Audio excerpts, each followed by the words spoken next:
Welcome to another edition of the Inspired Stories podcast, where leaders share their experiences so we can learn from their successes and be inspired by how they've overcome adversity. My name is Anthony Codispoti, and today's guest is Patrick Campeau. He is the president and franchise partner at Nurse Next Door, Seaway Valley, Canada, a company dedicated to providing home care services for seniors. Nurse Next Door's mission is to ensure seniors can stay in the comfort of their own homes while receiving both skilled and non-skilled care. They match caregivers to each individual's needs and offer 24/7 live support so families feel connected and empowered. Patrick has an extensive background in sales and leadership. He previously worked at Cardinal Health, where he received multiple awards, including Director of the Year in both 2015 and 2016, recognizing his remarkable team leadership and growth achievements. His experience in guiding teams towards success has prepared him to lead Nurse Next Door's Seaway Valley location with passion and dedication.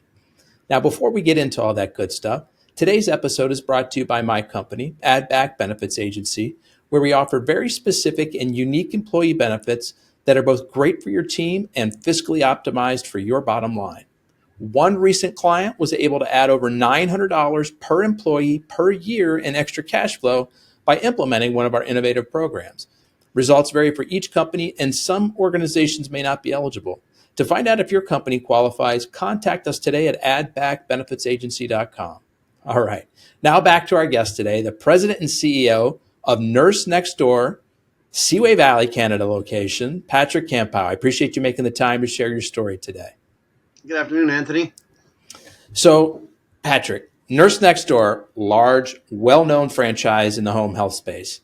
First of all, tell us about your territory, and then tell us how the inspiration for starting a Nurse Next Door franchise came about.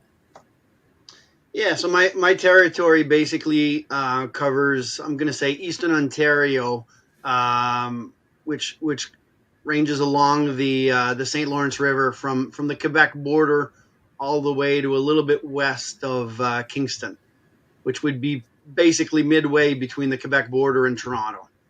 And then we work our way about 1 hour north towards Ottawa, but not including Ottawa. So it's about a 2-hour radius, which includes a couple of nice centers, which would be the cities of Cornwall, Brockville, and Kingston primarily. Okay, and so how did this idea all first come about? You have you have background in corporate America, a big corporation, Cardinal Health. Why did you step away from safe, secure job like that and start something on your own?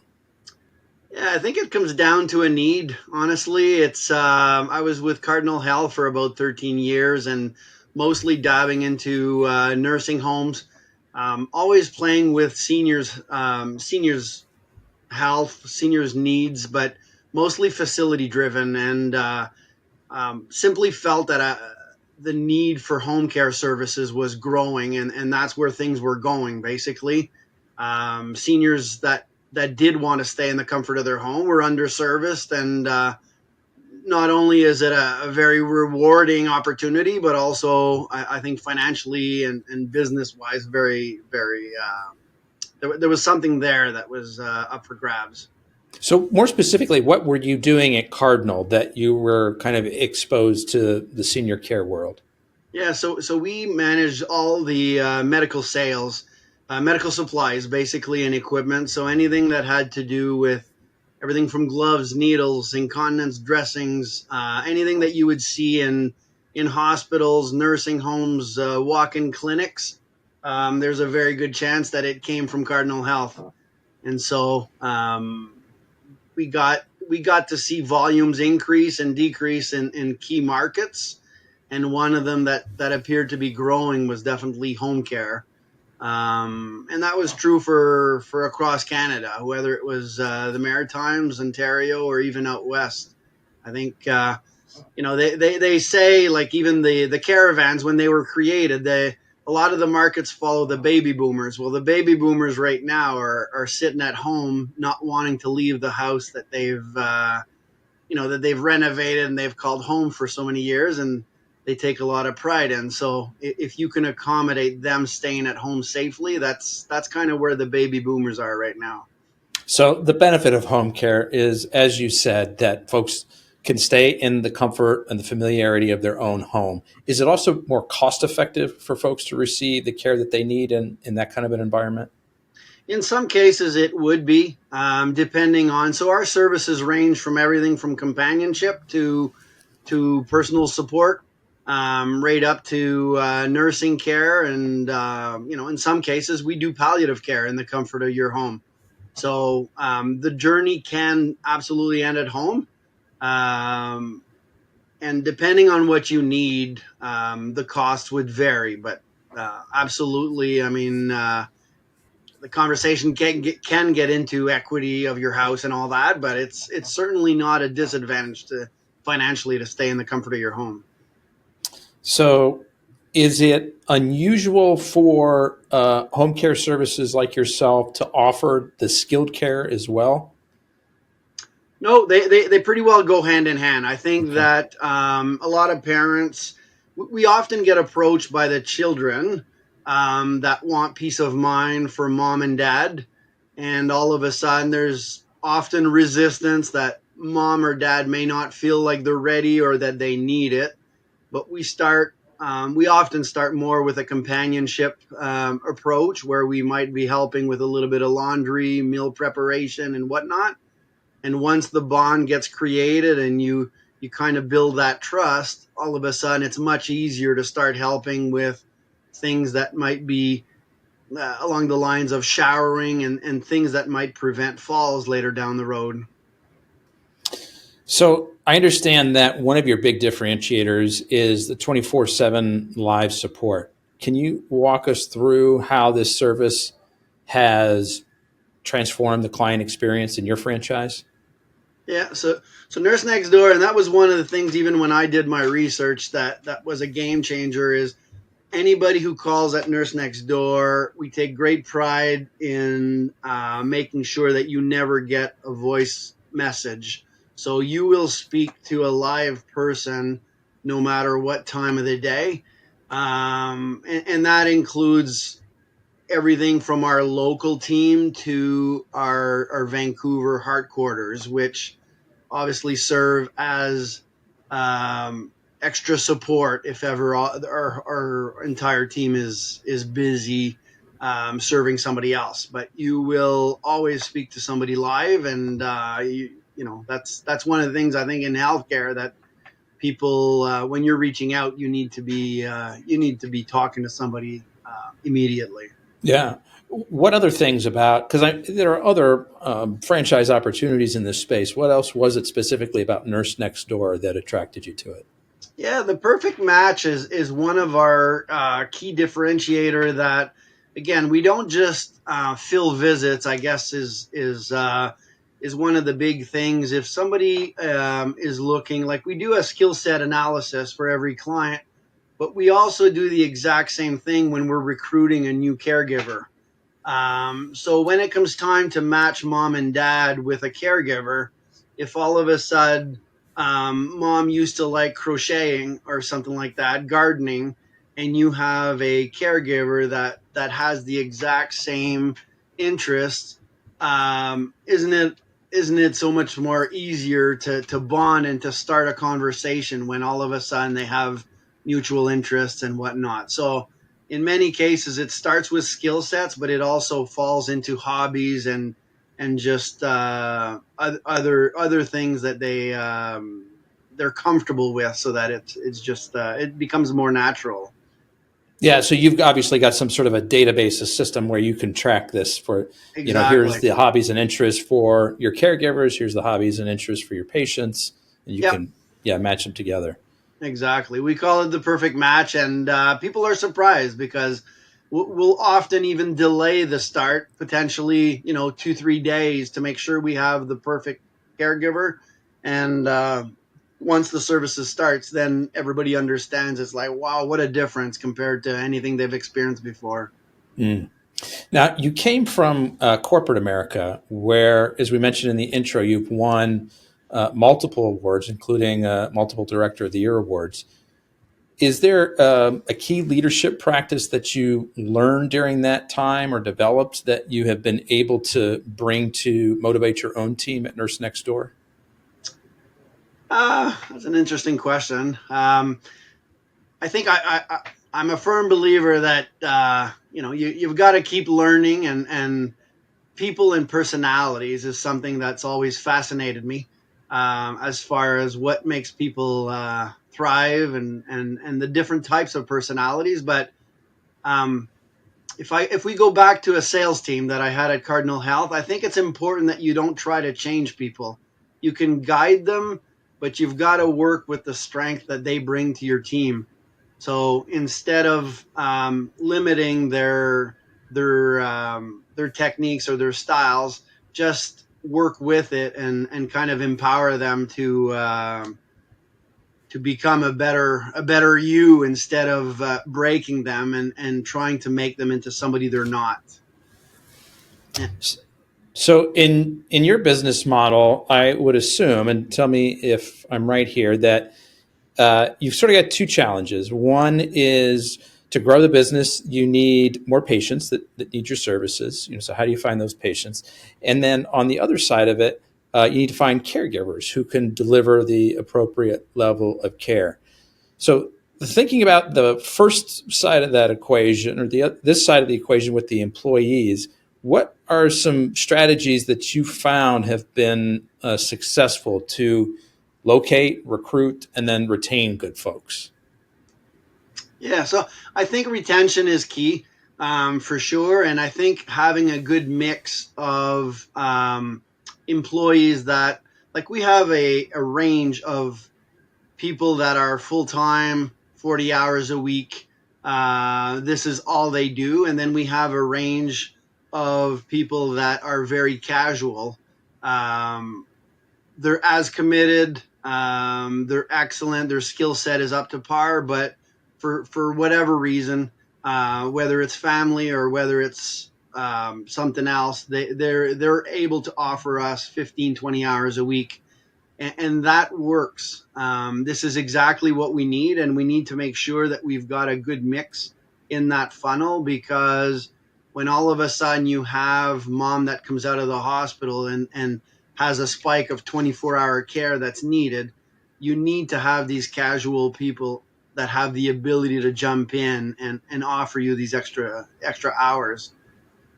In the same instance, unfortunately, if mom or dad has a fall or whatnot and needs to go to the hospital, the hours get turned off, and then all of a sudden, so it's very much the challenge of the industry, is that ongoing roller coaster of clients and caregivers that are supply and demand.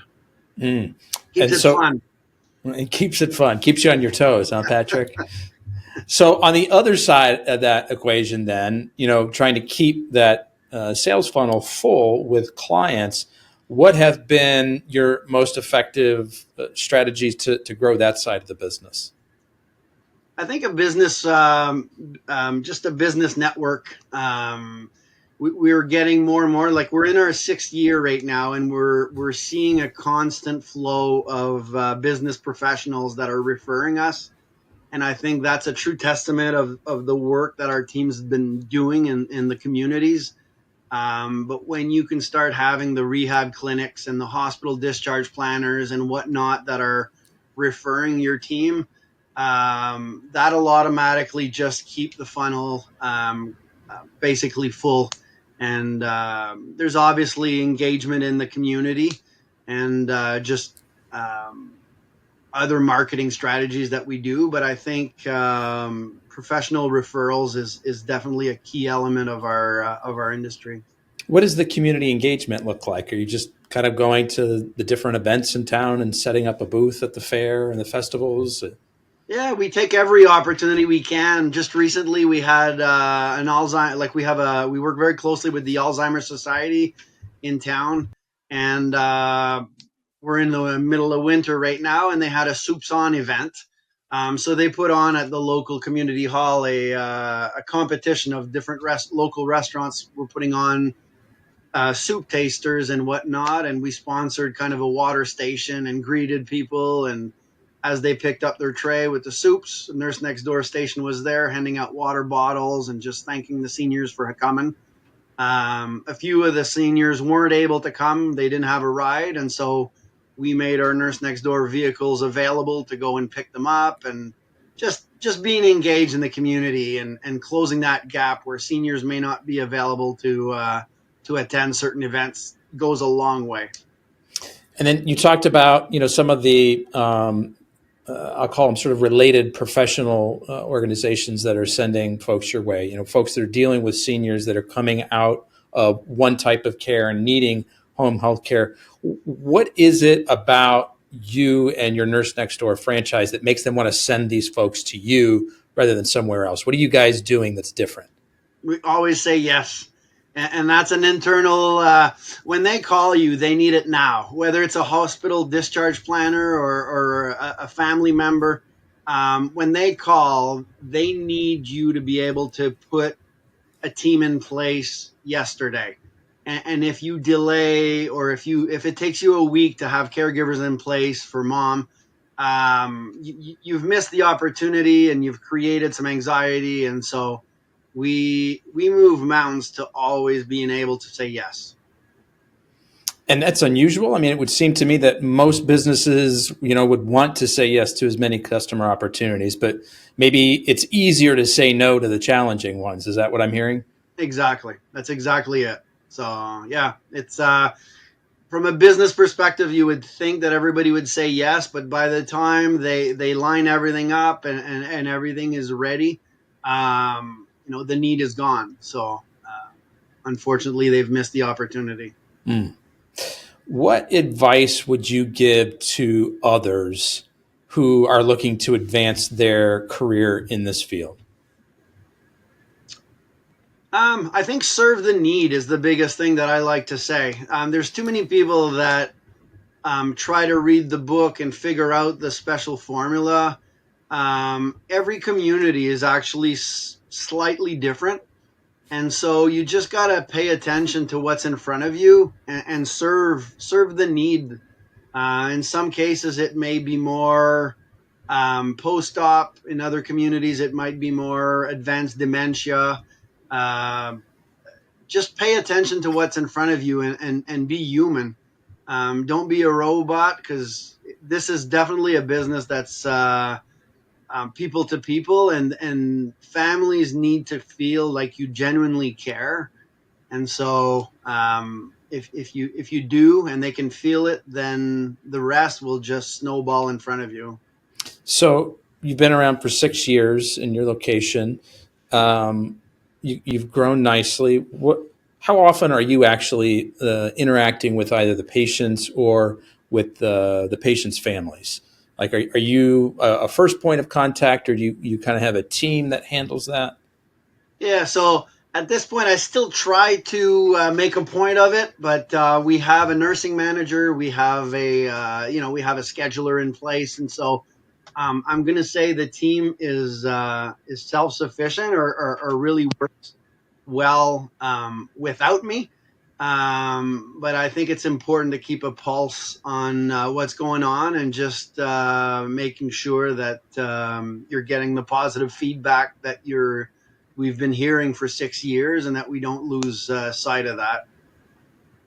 So, coming from Cardinal, you had at least some familiarity with this industry, but you had not run or overseen an actual home care service operation.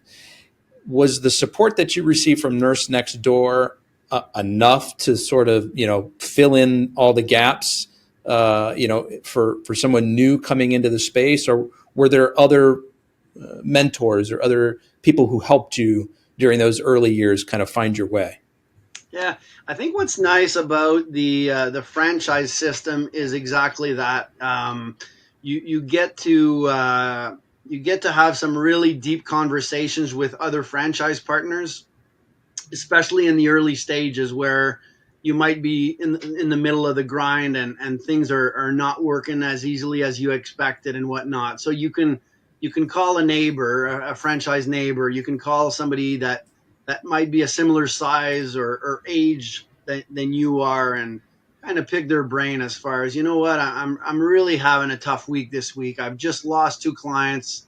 I don't think it's anything that we've done. One's passed away. The other one moved back to with their children in a different province, and so, but it's just, and things that you need to bounce off somebody. You need a sounding board to make sure that you're, am I losing my sanity here, or is this just part of the industry?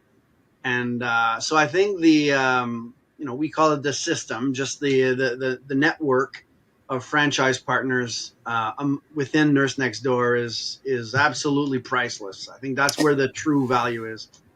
I'm so happy to hear you say that. In talking with a lot of business owners, whether it's in a franchise system or not, think something I hear over and over again is the value of having a network of people that you can kind of go to as a sounding board for advice, for introductions. And I think for folks that are not in a franchise or not part of a very supportive franchise system, that can be challenging to find that group of people to network with and sort of in a safe space. And so when you're part of a franchise group like Nurse Next Door, where people are very supportive, very communicative, very connected, it's great because they know your business inside and out. I've been in masterminds before where maybe nobody else has the same business model as me. And that can be helpful because we get to sort of exchange different kinds of ideas. But man, the power of being able to talk to somebody who knows your business model inside and out, it has just got to be amazing. Exactly. The other thing that I find is challenging, just almost as a side note, but I find so many people are afraid to peel back the layers of the onion and be genuine in their conversations. Like from business owner to business owner, it's okay to say I'm doing well in these areas, but you know what? Heck, I'm really struggling here. And I know we're not in the same industry, but what are your thoughts on how I could get out of this, or how can I improve this area of my business? There's still a lot of people that I find just want to portray the fact that their business is perfect, everything's going well, and it's okay to show a little bit of vulnerability. And I find people usually connect to you a lot better, and they feel you're a lot more genuine when you can be you're human, right? Yeah, I'm actually glad that you brought this up, Patrick, because I think this is important, and I would love to hear more about your own experiences. Because you're exactly right. When people are from the outside looking in, they say, "Oh, Patrick's got this big territory. He's got this successful business. He's been around for 6 years. He employs all these people. He has all these clients. Wow, that must be really nice." What they don't see is what's going on, behind the curtain. What they don't see is all the things that you had to go through to get here. What do you think are some examples of things that you could share with people that might shine a little bit of a light and give them encouragement? Because I think a lot of times folks are going through their own thing and they're like, well, I've just hit my third brick wall, and must be the universe's sign of telling me that this thing just isn't going to work out. What would you Absolutely. say to something like that? Yeah, I think right from the beginning, and I mean, every book that you read, they always say it takes 5 years to get a business truly up and running, and by the time you adjust and just make the tweaks that are necessary. But I got into this business as a sales and marketing person, knowing fair well that you got to surround yourself with areas that you're not. So my first hire needed to be a nurse, a nursing manager, a nurse of some aspect, to bring that to the table. Our territory is quite geographically challenging. So at one point in the first year, I had actually hired in the western part of my territory, so that I would cover the east, and then she had the west. And um, all that to say that there was a total disconnect there, and it ended up being more challenging than anything else. And so you kind of scrap that plan, and we ended up driving. It was just a challenge of always being on the road for the wrong reasons, it seems. So We ended up adjusting a few things, and we ended up with more of your traditional head office, if you will, in our hometown, where the nurse is local, the scheduler is local, and whatnot. But while you build your team, you need caregivers, and the challenge that you referred to earlier is the right number of clients and the right number of caregivers is never at a sweet spot. So if you're going to grow, um, you've got to accept clients that you may not have enough caregivers for. So then Patrick jumps in and does the clients that perhaps don't have the lowest amount of skill sets.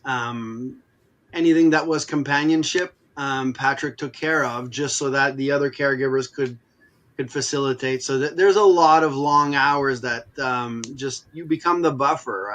Is basically what it comes down to. Have you grown to the point now where maybe you're not needed in that kind of a role as much? A lot less, which is, yeah. And I would say magically that happened around the 5 year mark. So if somebody was to ask me again, I would echo the 5 year model.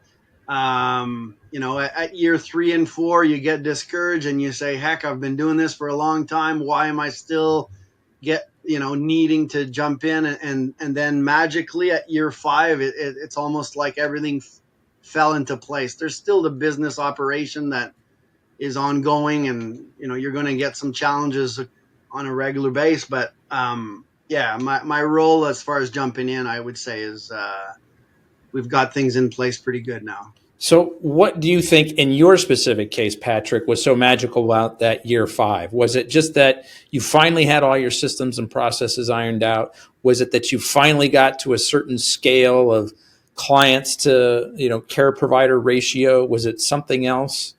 Yeah, I think it's a combination of scale for sure. I think scale would probably be my first answer, where you were able to kind of dilute, and it made it so much easier to schedule because you're at a level where you have enough caregivers and enough clients that even if you lost one or gained one, you were able to just redistribute the caseload to other people.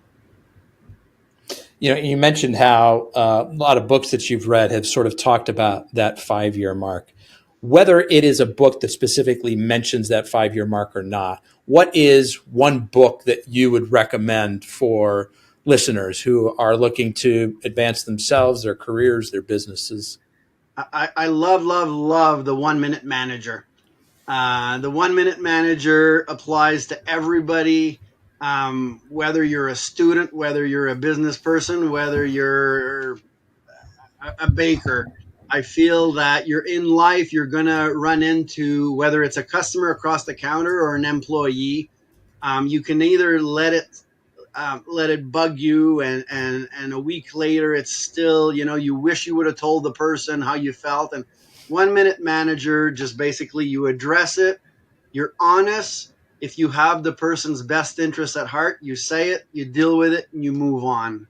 The other person may not have that approach and may be hurt, may be offended, but once your reputation is built that you have everybody's genuine best interests at heart, then it's very easy to have those conversations. So, the general gist of that book is discuss whatever it is that has come up now in the present moment so that it doesn't linger, it doesn't fester, and everybody can address it and move on. Is that the general? Immediately. Yep. Okay. Yep. There's situations where obviously if you're in a room with people that shouldn't be part of this conversation, it might require that you excuse yourself or whatnot, but deal with it as soon as possible. What is one tool, piece of software, or a framework that's contributed greatly to your own success, Patrick?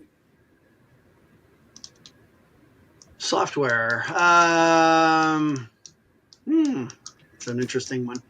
Maybe it's a CRM, maybe it's a to-do list checker, maybe it's a timer. Yeah. I use an iPhone, and I'm a fan of the to-do list. So and that's basically in my notes. That's where we drop them.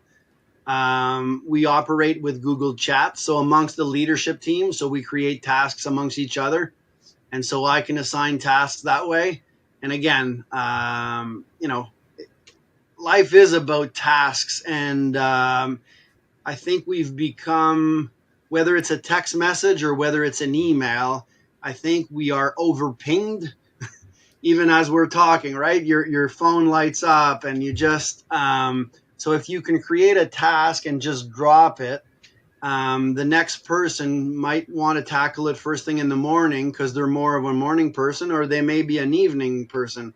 But just drop the task, trust that it's going to get done, and then that way you can kind of take it off your list and know that the person who's responsible will execute in due time. So we actually used Google Chats with a few of its functions, and it seems to work really well. You can currently there's 4 of us in that leadership team, and we assign it to ourselves, we assign it to other people, and it seems to be flowing quite nicely.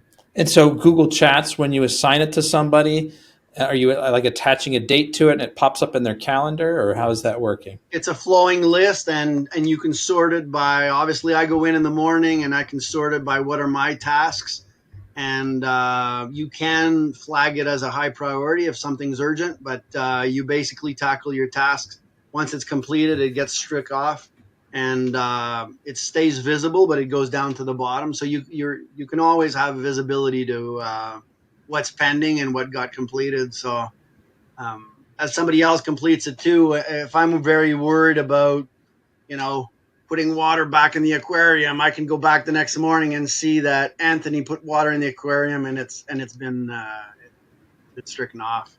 Yeah, I know for me, my CRM is critical. Whether I am assigning a task for someone else on my team to do that day, the next day, somewhere in the future, or oftentimes it's just assigning a task to myself to remember to follow up with somebody.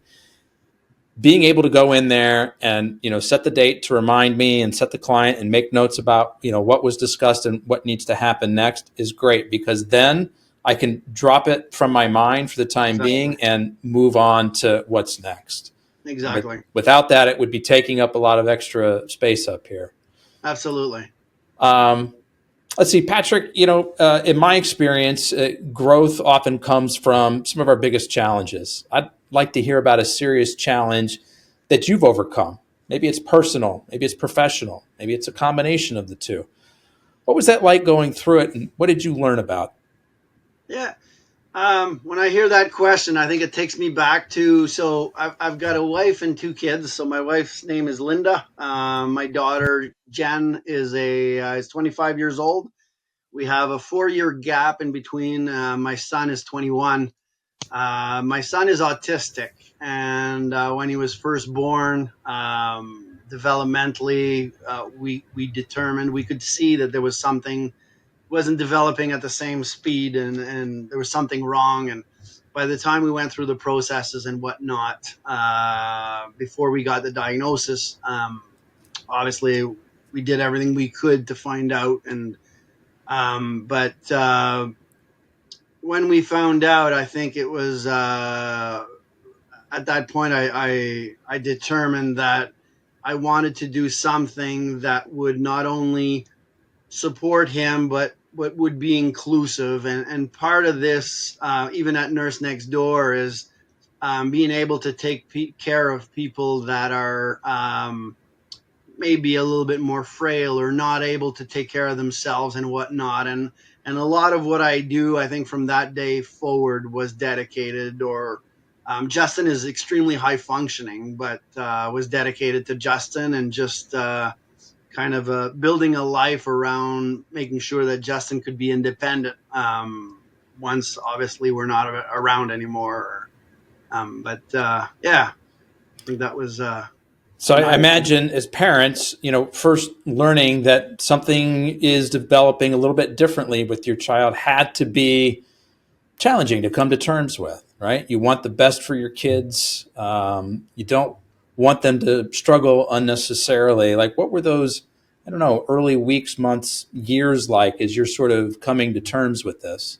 Yeah, well, I still remember, and we still talk about it. We had taken a course or a class on Tuesday nights for 6 weeks where the way they described it, you had to mourn the death of the expectation of your child, of your normal child. And when you start talking about mourning the death of your expectations, like it's a bit of a slap and it's a wake up call. And but it was very, very good, and it brought us to where we are today. I think it's it definitely shakes the foundation of what you, because we all have hopes and dreams and all those things, but it kind of realigned everything and put things in perspective. Was it the fact that you were using a word as dramatic as death that's sort of like that kind of on its own, sort of like, wait a minute, he's not dead. He just needs some extra help. Is that kind of the thought I think process? so. I think so. Yeah, it's exactly that. It's like, okay, he's not gone, so why are we using dramatic words like that? But it's a couple of weeks into it, it was more the expectations, and it's not that you've got him classified as a lawyer, doctor, all these traditional careers, but it's just you've got expectations that you had to kind of put that away and just live in the moment with what he was able to give you today. It was a very emotional kind of couple of years to just realign and set the bar at the proper level, I guess. When you were going through those difficult couple of years, were there people or groups or other things that you were able to lean on that kind of helped you through that process?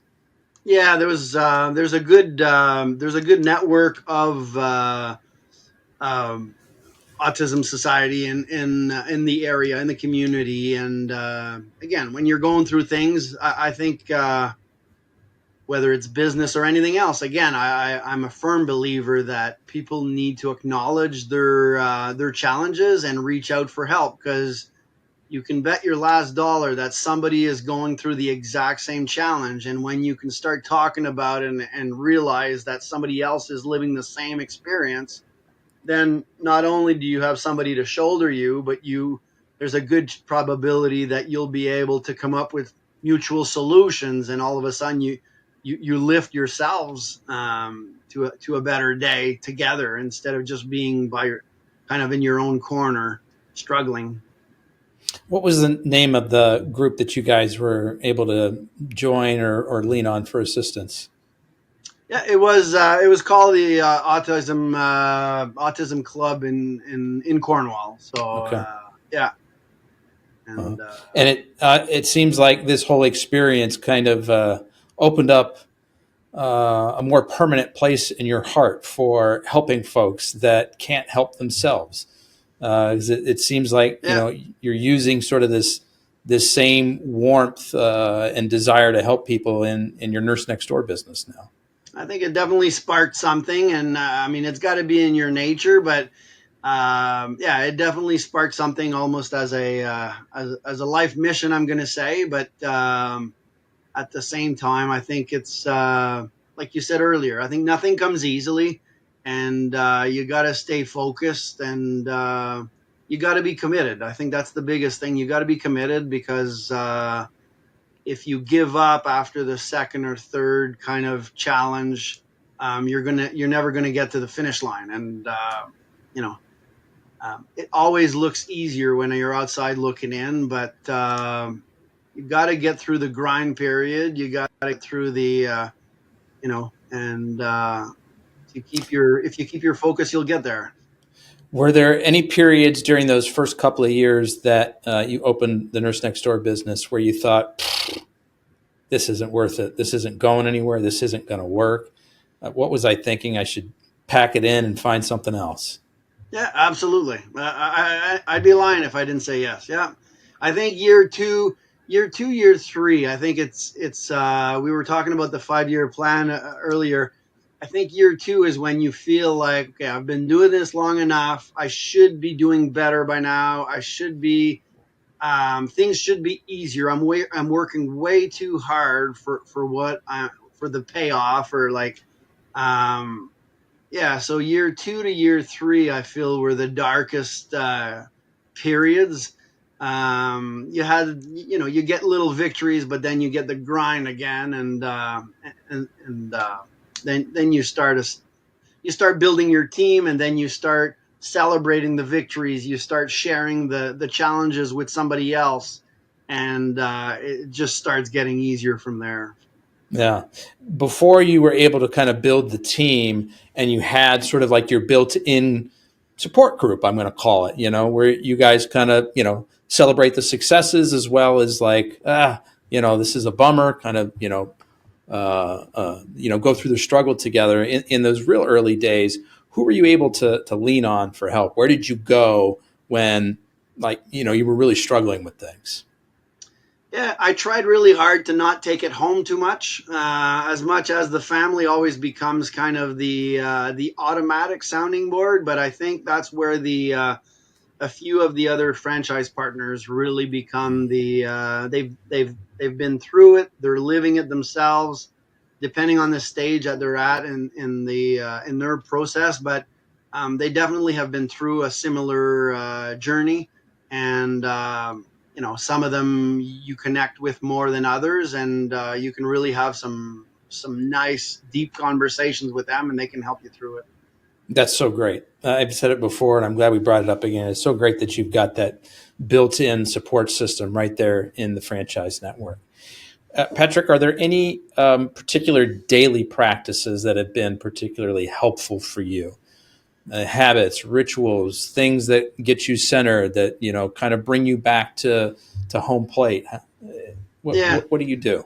So I'm an early riser. So I believe in getting up at 5 in the morning. So I do 20 minutes of exercise every morning.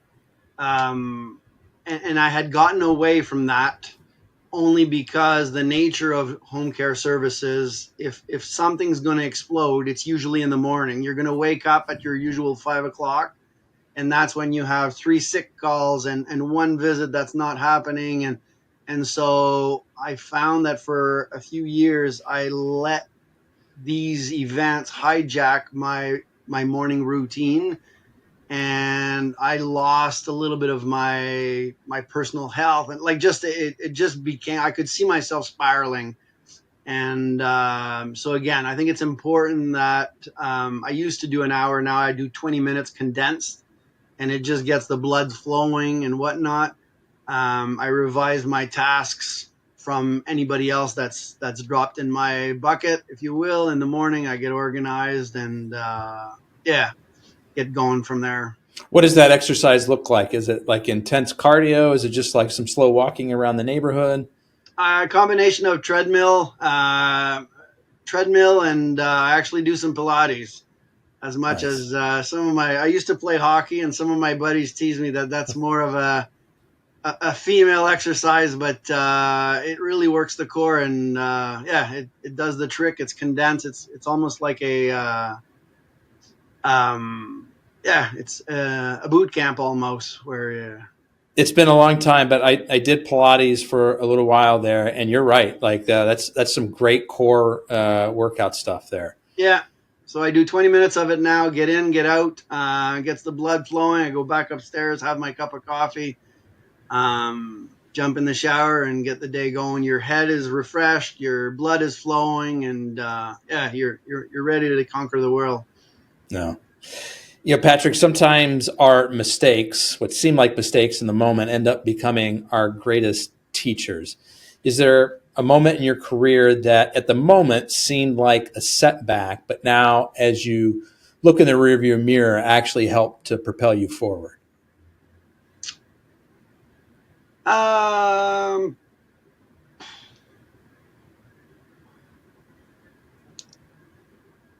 well, I mean, you want to talk about a 360. When I went to school, graduated from high school, went to school. Here's a little bit of just my journey, but went to school in architecture. That's what I believed I wanted to do. So for anybody listening, and when you talk about regrouping and changing directions, Graduated, and one of my first job was space planning for Canada Post for all their cubicles and office spaces. So we would reorganize their different areas and whatnot. One of our large clients ended up being the health unit, the Eastern Ontario Health Unit.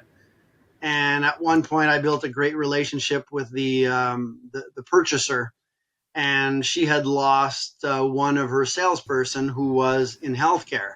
And she says, Patrick, I know you've got no healthcare experience and whatnot, but I think with your personality and your customer service skills, you should apply for that. And so from architecture, space planning, that moment swayed me 90 to 180 degrees into healthcare as a very entry level medical sales, basically sales rep for a small area.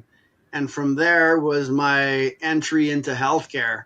And then a couple of steps and curves and whatnot later, I became director of sales for Cardinal Health, and then here we are at Nurse Next Door. But the journey is never straight, and I mean, I think to your point, it's I think you've got to embrace those.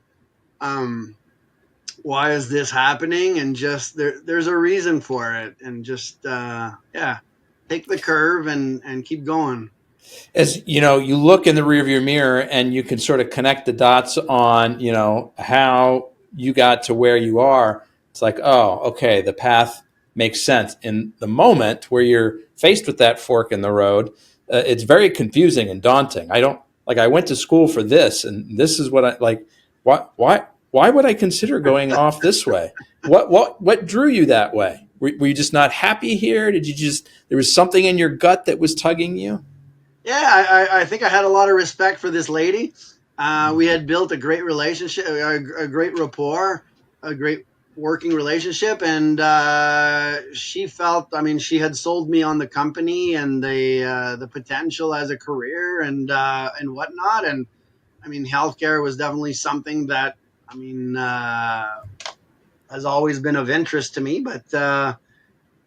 Yeah, I had done a little bit of research slowly, and then off we went. And when I got the position, then I just felt it was meant to be. And being a very committed person, I think that's just genuinely who I am.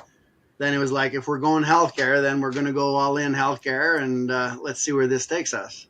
Well, I think that's the way to do it. If you're going to do it, go all the way. No dipping the Yeah, toes in the water, right? yeah. And something else you said, Patrick, and I think we've mentioned this a couple of times in all our conversations. Things, life doesn't go in a straight line. Um, and I think that, innovation requires courage. Is there a time where you tried something different in your business, and whether it worked or not, what did that experience teach you?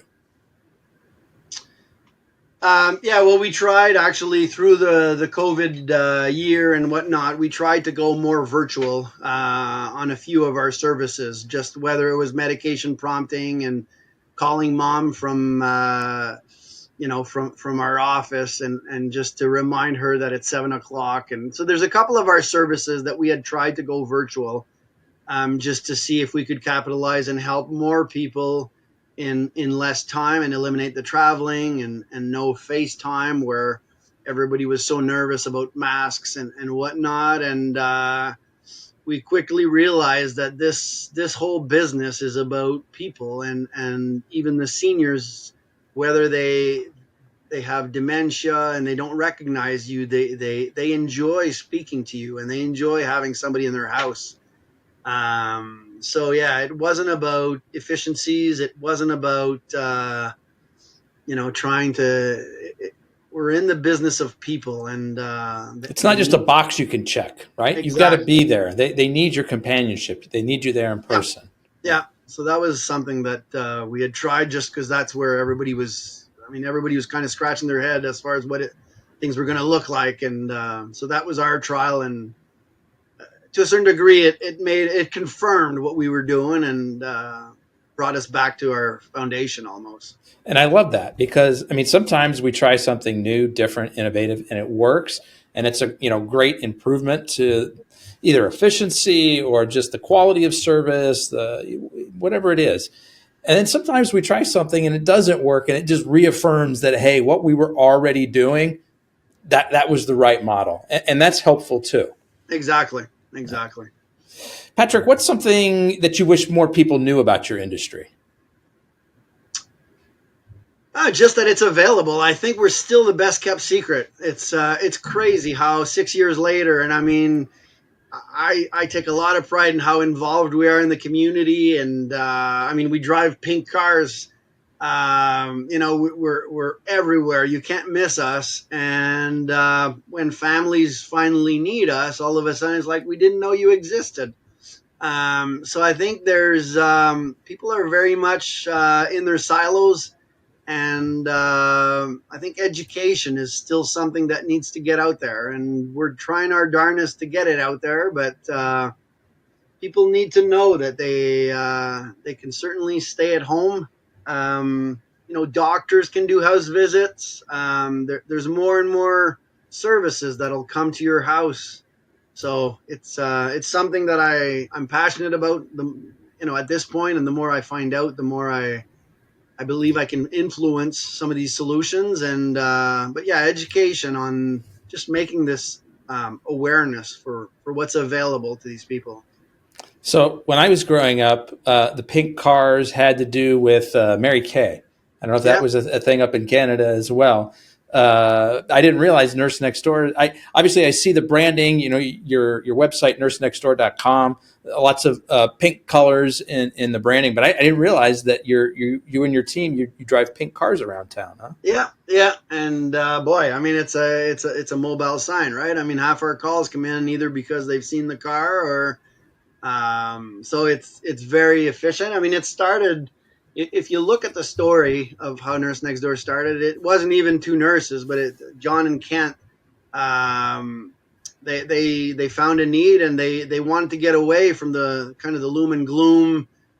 Aging is sad and is limiting of what you're able to do, and you're sore hip and you can't walk and you're half blind, and so they wanted to celebrate aging, and that's how it started. Is they wanted the kind of the party car, and Fun, bright, lively colors. I exactly. like And that. And you're saying like half the calls that you get are folks that saw the car? yeah, there's a lot of them. I mean, the exact number may not be half, but I Okay. mean, between the internet and whatever else, but I mean, people do notice the car, and yeah, it's very, very effective. I like that. It's fun. It's a fun color, right? And you got to drive a car around anyways. Why not make it be Yeah, a free billboard, so to speak? absolutely. Patrick, I've just got one more question for you today. But before I ask it, I want to do two things. For everyone listening today, I know that you love today's content because Patrick has been an amazing guest. Please hit the follow button on your favorite podcast app so you continue to get more great content like this. I'm also going to let folks know, Patrick, the best way to get in touch with you. And we'll include a link to your LinkedIn profile in the show notes. Folks can also reach out to you via email. And your email is patrick.campeau@nursenextdoor.com. So Patrick is Patrick dot Campeau, Campeau @nursenextdoor.com. You got it. So, last question for you, Patrick. As you look to the future, what exciting changes do you see either coming for your industry at large or for your particular business that you're most excited about? I think just branching out. I think the traditional home care model that people know is the bread and butter, or is the foundation of what home care is all about. But I think there's so much more that can be attached to it. So that's what we're exploring right now. You've already got people coming into the house. You've already got people helping. So what else can we do while we're there? Seniors are vulnerable. So if they already trust Tracy that's coming in, what else could Tracy do while she's there? To help mom, to help dad. So it's just kind of expanding a few branches to our trunk to see how else we can support seniors in their home. I think we're just scratching the surface, so I think there's a lot more that we can do. Any thoughts on what direction you might take that? What are some of those extra services, or is that still kind of in the brainstorming mode? Yeah, I mean, there's everything from we've discussed. I mean, hearing aids. I mean, there's eyewear. There's so many services that seniors need. It's not even just a want, like a desire. It's they need it. So yeah, there's a lot of them. It just has to make sense, and the skill set's got to be aligned with the people that we're sending in. So it's yeah, it's work in progress, I guess. Okay, fair enough. Well, Patrick, I want to be the first one to thank you for sharing both your time and your story with us today. I really appreciate it. No, this was great, and I invite people to reach out if life is about more than business. So if we can help other people, reach out and be more than happy to help. That's terrific. Generous offer. Well, folks, that's a wrap on another episode of the Inspired Stories podcast. Thanks for learning with us today.